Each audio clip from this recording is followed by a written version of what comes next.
Imagine a dead street at dawn. Shop fronts yawning like empty mouths, scorch marks on a bus stop, a solitary light bulb swinging from a rusted pole. People cluster in small knots, clutching cans and dental floss the way they used to clutch credit cards. A man lifts his wrist, revealing a scratched watch. He offers it for a sack of rice. A woman unfolds a faded photograph and asks if anyone has medicine. You watch the trade begin, and you know, in a visceral way, why bartering will get you killed. That handshake across cracked asphalt is not just an exchange of goods. It is a broadcast. In collapse, bartering in public turns private need into visible weakness, and visibility attracts predators, frauds, and mistakes that cost lives. Bartering will get you killed because it forces you to signal what you have and what you need at the exact moment your mind is least fit to protect you. When hunger, fear, and urgency narrow your attention, you stop negotiating. You start pleading. When you expose your route, your contacts, your timing, or when you advertise that you possess something portable and desirable, you become a walking map. This is not hyperbole. It's behavioral science and street reality layered together. Scarcity rewires your choices, desperation breaks your bargaining posture, and public trade hands opportunists a blueprint. If you understand that claim, you can change how you trade, where you trade, and when you keep your mouth shut. If this is already resonating, download the Safe Trade Checklist in the description, a short list to carry in your head whenever you must transact in uncertain times. First, the psychology. When resources are tight, your brain shifts into survival mode, and several predictable distortions kick in. Tunnel vision. Your focus narrows to the immediate reward, that can of food, that bottle of antibiotics, and everything else fades. Tunnel vision is literal. You see the item and the person across from you, not the people at your back or the exit 2 blocks away. Loss aversion. You weigh losses heavier than gains. Once you imagine going without medicine or water, you overvalue any offer that removes that loss. Hyperbolic discounting. Future risks shrink compared to immediate relief. You take a bad trade now because the pain of waiting feels unbearable. Reciprocity exploitation. Social norms like "I helped you, you help me" get weaponized. Someone might feign generosity to elicit compliance later. These are not moral failings, they are hardwired responses, and they are predictable. When you barter publicly, you trigger them in yourself and make them visible to anyone watching. Second, the social mechanics. Scarcity creates information asymmetry. Some people know where goods are, others do not. A public barter session distributes pieces of that knowledge. Predators, opportunistic individuals, or coordinated groups read signals. The way you stand, the items you show, the questions you ask, the concerns you voice, all become clues. Your posture is a signal. If you stand rigid, eyes down, hands full, you look trapped. If you pace and constantly check your phone, you've advertised routes and timing. Reputation economics works both ways. A trusted face in a community can trade silently and safely. A stranger on a corner cannot. Crowds concentrate risk. Public haggling draws onlookers who may be harmless, but it also creates information flows. Someone notes the watch, someone follows the trader home, someone reports a household with supplies. This is how market friction turns into danger. To make this concrete, picture 3 short scenes. Scene 1. A man trades a wristwatch for antibiotics. In the negotiation, he casually mentions his apartment is 2 blocks from the old pharmacy. The deal is closed. Later that week, his door is forced at night, supplies are taken, and he narrowly escapes. The psychological mechanism, while fixated on the trade, he revealed logistical information. Scene 2. A roadside bartering circle draws a crowd. People shout prices, compare stock, swap rumors about stored goods. The circle becomes a bulletin board for would-be thieves and fraudsters.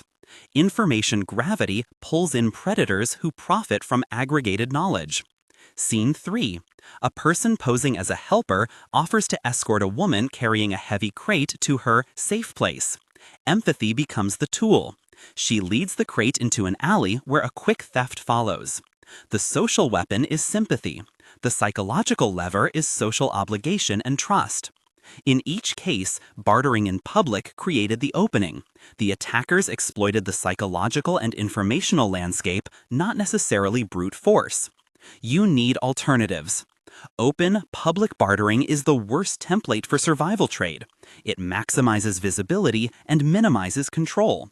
Replace it with structures and habits that reduce signaling, increase trust, and preserve mobility. First, build trusted networks. A small circle of familiar people, neighbors, coworkers, members of a community group, creates low-risk trade channels. Reputation is the most valuable currency. People trade reliably within networks because social costs for betrayal are high. Information leakage is minimized by shared norms. Second, use neutral exchange points with safety protocols. Arrange trades in managed locations, a guarded community center, a scheduled market within a secure perimeter, or a designated neutral street where patrols and observers reduce opportunistic crime. Third, stage exchanges. Break the trade into low salient steps. Send a trusted third party to verify goods, meet in pairs with an agreed time limit, or use an intermediary who swaps tokens rather than the high-value item itself. Fourth, trade skills and services rather than portable valuables. A haircut, a repair, a lesson, these are less attractive as loot and build mutual dependence. Fifth, use non-salient tradable items or community-issued tokens. Objects that blend in, bulk staples portioned into small nondescript units, ration coupons, fuel tokens, reduce the visual cue of value. 3 concrete options: trusted network trading, staged exchanges using intermediaries, and skills for goods arrangements. Every tactical choice should prioritize mobility and exit strategy. Keep transactions short. Stand where you can see at least 2 escape routes. Keep your back to an open area rather than a wall. Avoid prolonged bargaining. If someone presses you to reveal where you sleep or where your contacts shop, refuse. You do not owe strangers a shopping list. Remember, the less you verbalize about your logistics, the safer you are. Physical vulnerability during transactions is real and often overlooked. Bargaining forces you to fix your attention. That fixation breaks your chain of situational awareness. Panic is like a broken lever. It amplifies one motion while disabling others. When you negotiate, your body language changes. You lean forward, hands exposed, attention tunneled, and you telegraph commitment. Predators read micro-expressions and movement economy. Who is committed, who is willing to flee, who is isolated. That's why posture matters as much as possession. Keep your stance balanced, shoulders loose, and maintain peripheral awareness. Don't put your valuables in your hand for display. Keep trades in a bag or wrapped in cloth so the item itself is not a glittering beacon. These are avoidance measures, not combat tactics. They reduce the cues predators use to select targets.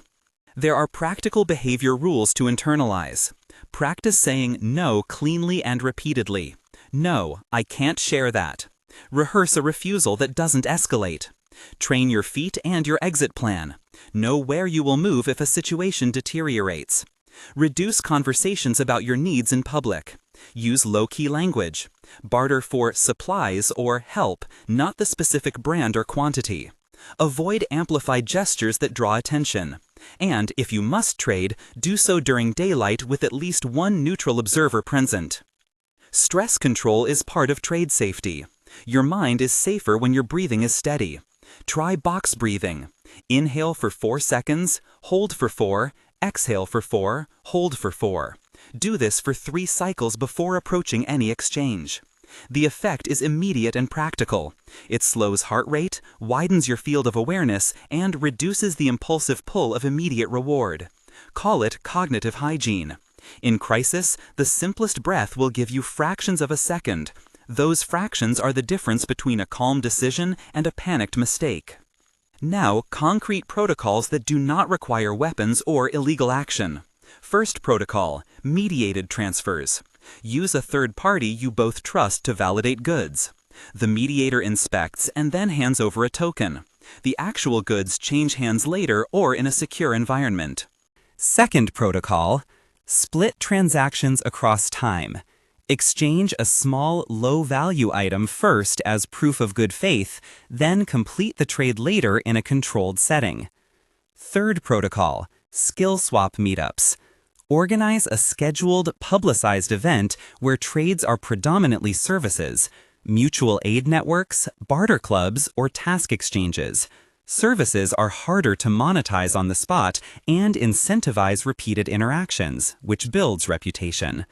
Fourth protocol, anonymized value units. Agree with a local group on a discrete token system, beads, stamped cards, ration slips that represent value without advertising wealth. Fifth protocol, recorded ledgers within trusted groups. Keep a simple shared ledger among members for IOUs to avoid public exposure of goods and movements. Every one of these protocols aims to change the signal. Bartering will get you killed because it shines a light on scarcity. These protocols dim that light. Risk management also means planning for failure. If an exchange goes wrong, prioritize disengagement and movement. Loud confrontation rarely helps. Create a default non-confrontational exit phrase, something that signals disinterest and departure. I changed my mind. I have to leave now. Or a neutral distraction like, I promised someone I'd check on them. If you must, use community observers to de-escalate. A person designated to step in as witness can shift the dynamic away from one-on-one coercion. Again, these are avoidance and de-escalation tools, not prescriptions for taking control by force. Now a hard-hitting synthesis. Bartering in public converts scarcity into a beacon. Your need becomes an advertisement. Your body language becomes a ledger of locations, routes, and timing. Your natural urges, to fix the problem immediately, to accept an attractive offer, make you take unacceptable risks. Predators are not always masked criminals. They can be friendly faces who trade information for advantage, scams presented as goodwill, or crowds that simply create opportunity. The calculus is simple. High visibility plus cognitive impairment equals higher selection probability. Reduce visibility. Preserve cognitive space. Use structure instead of improvisation. Top 5 rules you must memorize and live by before you ever trade in an unpredictable environment. 1.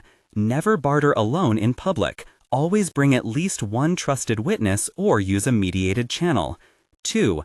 Do not advertise specific needs or locations. Keep descriptions vague and non-revealing. 3. Prefer staged, split, or mediated exchanges that limit exposure to the full transaction at once. 4. Trade services or non-salient items when possible. Portable valuables are the most dangerous currency. 5.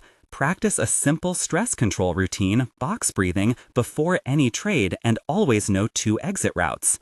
A final word to drive the point home. Survival is not about proving toughness on the street or winning every immediate bargain. It is about minimizing signals of need so you keep options open. Bargaining feels like agency. You exchange something and walk away with relief. But in collapse contexts, it can be short-sighted agency. Every visible trade is data handed to others. Take control by limiting what you show, who you trust, and how public your transactions are. If you found this useful and want the full safe trade checklist and an expanded guide to secure exchange protocols, subscribe now and download the checklist in the description. Join a community that prioritizes smart, non-violent trading and keeps the focus on minimizing risk, not maximizing showmanship. Bartering will get you killed only if you let it make you visible and predictable. Change the signal, slow your breath, and trade with structure.